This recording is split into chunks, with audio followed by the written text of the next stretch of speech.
In 2009, my next guest became the White House chief floral designer. It was the first time the position was open in more than 3 decades, and the application process was grueling. 7 months of interviews culminating in a 4-hour reality TV style competition with two other finalists.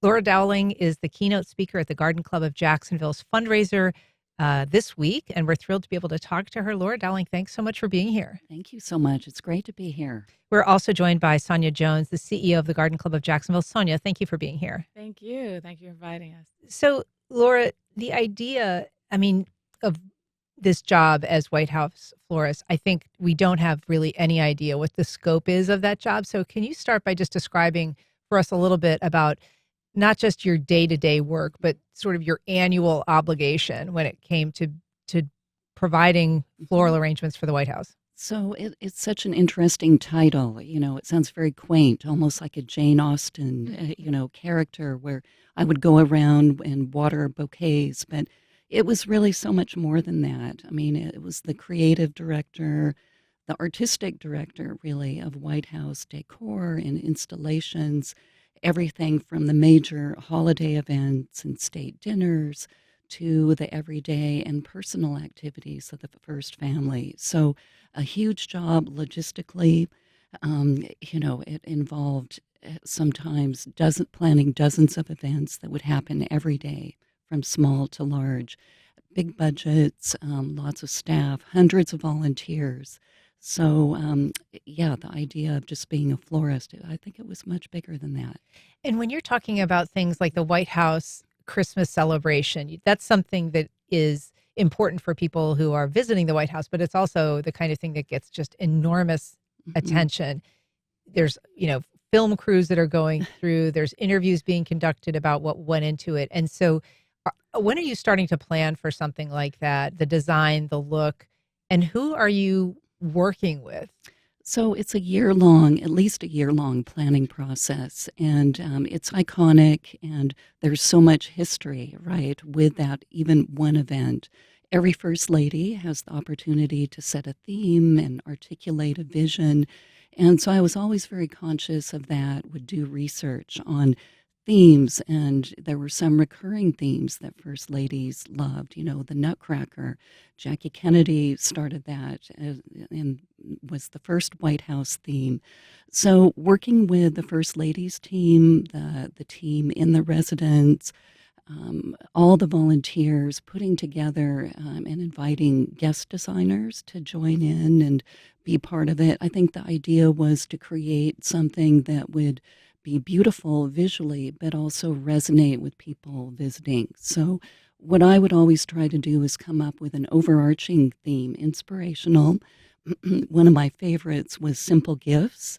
And then each room would articulate a gift of the holidays, being with friends and family, the gift of music, the gift of entertaining, and then the decor would go from there. But it was definitely, I think, one of my favorite activities to plan at the White House, and I always loved to see the visitors and see the joy on people's faces when they came through. One of the responsibilities you have as well is planning for state dinners, which are sometimes very lavish events, but they're also really important from a political standpoint and sometimes a strategy standpoint for the White House.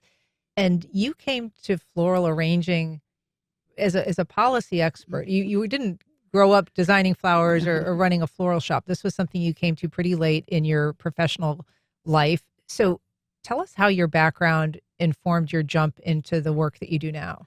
So I've always loved flowers. I grew up in the Northwest and love gardens, and I come from a family of artists. So I feel like I always had that in the background. But I studied political science and public administration, and as you said, spent my career as a policy analyst, communications strategist. So when I started working with flowers, I immediately saw how flowers can change the way people think and feel, and that flowers could actually be a communications tool, a very effective one. So I feel like I started deploying that in my planning process.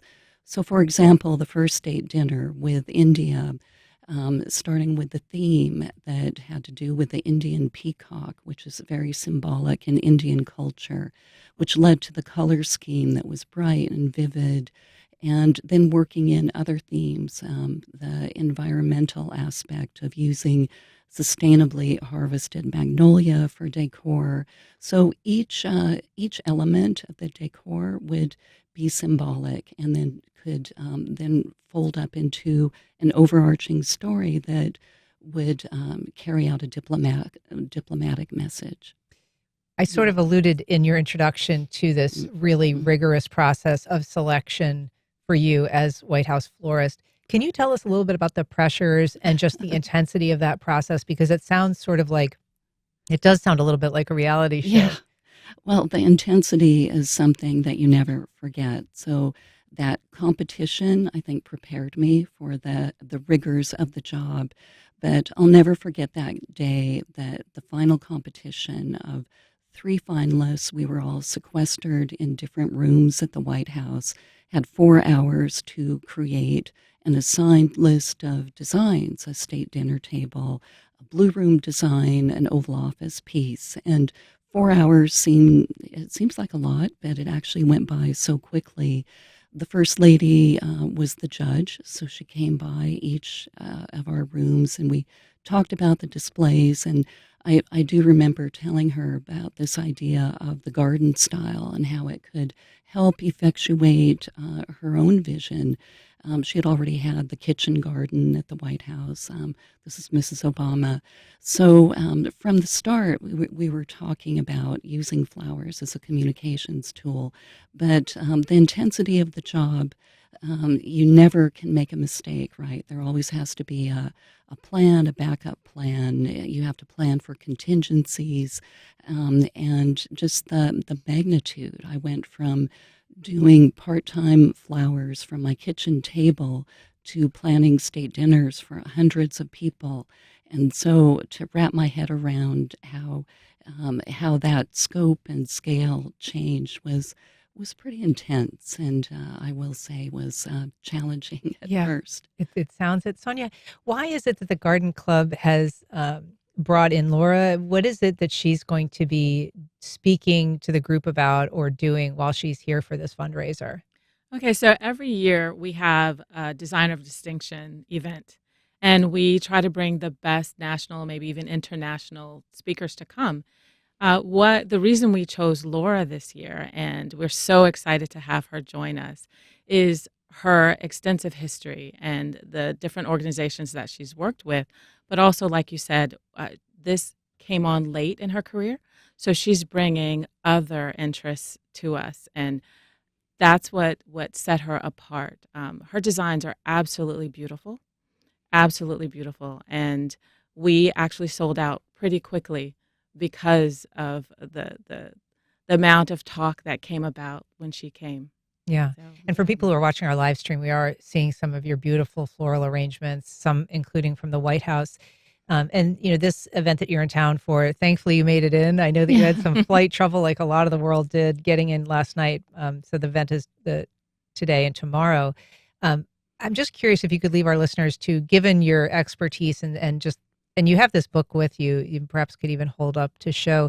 But are there a couple of just basic tips for people who are not necessarily moving into a professional realm with their floral designing, but really want to make something look special and not just like they grabbed it off of the grocery store, bouquet rack? Well, I think that flowers are inherently beautiful. And so by, I think, approaching the design process with an open mind and with a little bit of confidence, there are so many tutorials and things now, Instagram and I think social media, YouTube, you can find tutorials for basic techniques.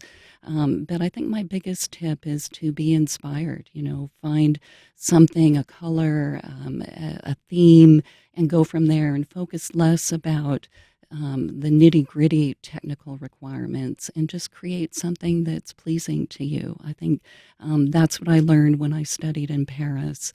That you can make almost anything look beautiful. The humble carnation or garden greens can make a very effective container. So it's just taking that spark of inspiration and following it where your heart leads you. Well, it is great to meet you, Laura Dowling. Your work is really inspiring and your story is so interesting. So thanks so much for coming on today. Thank you again, Anne. And Sonia Jones, thank you for being here as well. Appreciate Thank it. you. Thank you.